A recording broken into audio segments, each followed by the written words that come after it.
Welcome back to Birds of the Air. Today's chapter is Other Small Birds. Some of the most beautiful birds in the garden are the ones most people walk right past.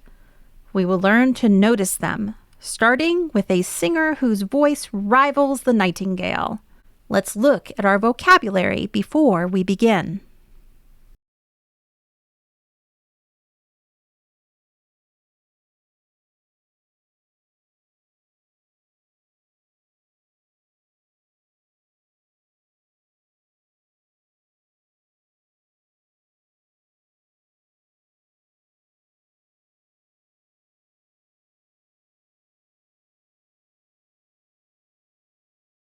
There are many other small birds which you may find out for yourselves, but I should like to tell you of a few which are interesting. First, there is the little goldfinch, which is so useful to us because it eats thistle seeds and dandelion seeds. It builds a lovely little nest of fine roots, wool, and horsehair, and often lines it with the soft down of the coltsfoot. That big yellow flower, which blossoms in the spring, and has feathery seed boxes. The goldfinch has a beautiful red forehead and throat, and black wings barred with yellow, and tipped with white. You may know it from the bullfinch, because its breast is pale brown, while the bullfinch has a rich red breast and gray and black wings. Then there is the cock-Linnet, with his crimson breast, brown wings, and a red patch on his head. Linnets change color at different times of the year. In the winter, the breasts of both birds are gray, striped with brown. All birds moult, that is, change their feathers, at least once a year. The father birds are nearly always more gaudy when they are building their nest. You will notice, too, that hen-birds are scarcely ever so gay as their mates. This is most likely because they sit on the nests, and it would not do for them to be seen too easily. Linnets feed in big flocks in the winter. You may see them in the evening dropping down among the gorse and other bushes to sleep.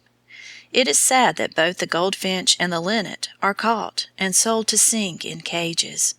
This is why we have not nearly so many in England as we used to have. I hope you will look out for the nuthatch, a little bird with a short black beak, a blue-gray back and wings, and a pale yellow breast, shaded with red. He is often seen in orchards and gardens in the autumn, when the nuts are ripe. You may catch sight of him coming down a nut tree, head downwards. He sticks the nuts into the cracks of the trunk, and hammers them with his beak to break them. You may sometimes find a little store of nuts which he has hidden at the foot of the tree. He feeds on other things besides nuts and beech mast, and he will peck at a piece of bacon in winter if you hang it out for him. You must listen for the blackcap. You will hear him more easily than you will see him. He is a little dark gray bird, with a black head and a pale gray breast, and sings almost as well as a nightingale. He comes back to England in April, and if you listen well, you may hear him practicing his song. He hides himself in a thick bush and begins gently in a low voice, singing over and over again till he gains strength. In a few days his voice is ready, and he trills out a wild, sweet song all the summer day, flitting from bush to bush as he sings. He feeds on insects and berries, and brings up 4 or 5 little ones in a lovely nest made of dry grass and spiders' webs, and lined with horsehair. Then he flies away in October till the next spring. But he has been so often caught that he is not so common as he used to be. Then there is the little whitethroat, which creeps along almost everywhere under the hedges, and is often called the nettle-creeper. He, too, is a brown-gray bird, with a little red at the tips of his feathers and on his breast. He hops and flies a little way as the hedge-sparrow does, chattering all the time, and sometimes flying higher and higher and singing louder. He, too, comes in May and goes in October. There are 2 other little birds you may very likely see. One is the Stonechat, which lives on commons and sits on the top of the furze bushes. It is a small, brown-black bird with white markings and a rusty red breast. It cries chat, chat, chat, and hides its nest so well in the gorse bushes that you will scarcely find one. The other is the little dipper, or water ouzel, which hops about the stones in the bed of rapid streams and rivers. It feeds on insects and water snails. It is a black bird not quite as big as a thrush, with a very short tail and a snowy white breast. It has a curious way of dipping its head down and flirting its tail. There is not room to tell about magpies or jays, but if you have any near you, you will know them already.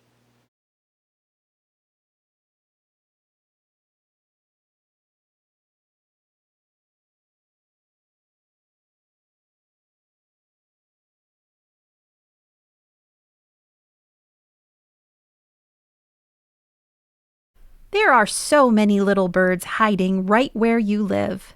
Can you find one you have never noticed before and learn its name?